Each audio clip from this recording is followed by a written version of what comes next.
Hivyo tunawakaribisha sana tuendapo kuzungumza ama kuangalia hoja ambayo ni hoja ya msingi siku ya leo. Ni hoja ambayo wanadamu wengi wanaidharau. Ni jambo ambalo wanadamu wanalichukulia kiolelaolela, lakini ni jambo la msingi katika wokovu. Ni msingi ambao unawasimamia Wakristo, ambalo ni jambo la muhimu wanadamu waweze kulifahamu, mimi na wewe tuweze kulifahamu. Tunataka leo tuweze kuzungumza hali ya wafu. Hali ya wafu. Wafu wako wapi? Wafu wako wapi? Wanaenda wapi? Na wanakufa kivipi? Na mbona wanakufa? Kwa nini tuweze kuzungumza hoja hiyo siku ya leo? Unapomuuliza mwanadamu ama mkaaji wa hili eneo la Getora, kwa nini huyu wa jamaa amekufa siku ya leo? Atakuambia to amuendete muno ende Murungu amuende Nkoroki. Sasa unataka kunimaanishia kwamba sisi wote ni maadui wa Mungu, ndio maana Mungu atapenda huyu na baada ya kumpenda afe? Kwa hivyo hiyo ni hoja ambayo haina kishiko. Kuniambia kwamba Mungu alimpenda huyu ndio akafa. Hati Mungu anipende mimi niage dunia, nani atakubali kupendwa na huyo Mungu? Hati to amuendete muno ende Murungu amuende Nkoroki. Pia wapo wengine unapohudhuria mazishi unasikia wanasema, na tena ni wahubiri wakubwa, wanasema na Mungu amuweke mahali pema peponi. Aliyekuambia mtu akiaga dunia anaenda peponi ni nani? Ulisikia wapi ama ulisoma katika andiko gani kwamba mwanadamu akiaga dunia anaingia peponi? Unapoenda kwa ndugu zetu katika kimwili Waislamu, unapoenda katika ndugu zetu katika kimwili wanaitwa Waislamu, ukiwauliza huyu akiaga dunia anaenda wapi, wanakuambia inshallah ameingia peponi. Wanasema inshallah ameingia peponi. Sasa wewe ulitoa maandiko gani ukadhibitisha nayo kwamba umeingia peponi?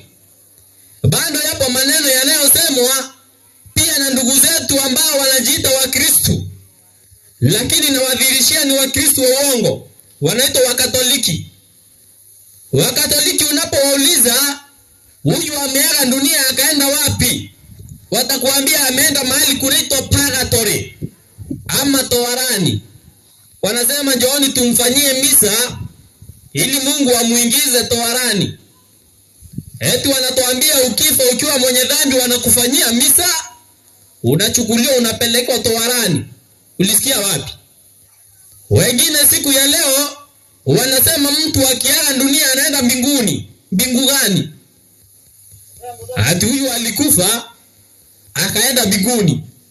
Nete atima na Murungu na wetre na arakwire to tima na Yesu Kristo. Na arakwire to andaira meanga. Hiyo maneno yote ni doctrine, ni dogma ambazo Wakristo wa kweli wanapaswa wasiepuke. Ni dogma ambazo hazina msingi wa maandiko wala ni hadithi za Abunwasi. Hebu nataka unipe kitabu cha Timotheo wa kwanza 4 mstari ule wa 7. Katika baadhi ya maneno ambayo nimeyasema, nataka mtu mmoja ambaye atajitokeza na kuniprove wrong katika yale nitakayoyafundisha siku ya leo kupitia maandiko.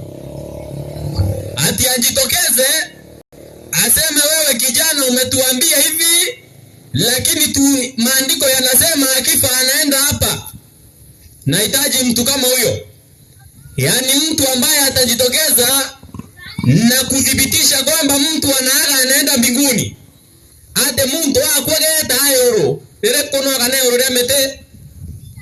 Ate huyo akuyaeta peponi, ati ameaga dunia akaenda peponi, mnamwandikia RIP, rest in peace. Ati mnamwambia ameingia purgatory.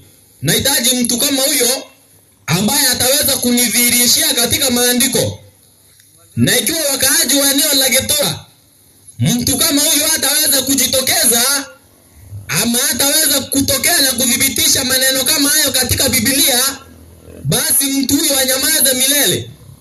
Muntu kile mwaga Yesu Kristo asoke.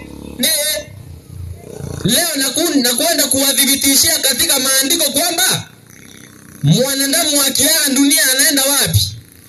Muntu akiokuwa yatako neonto muntu akuya na bila bitoma kuimbi, naenda kuwadhibitishia kupitia maandiko.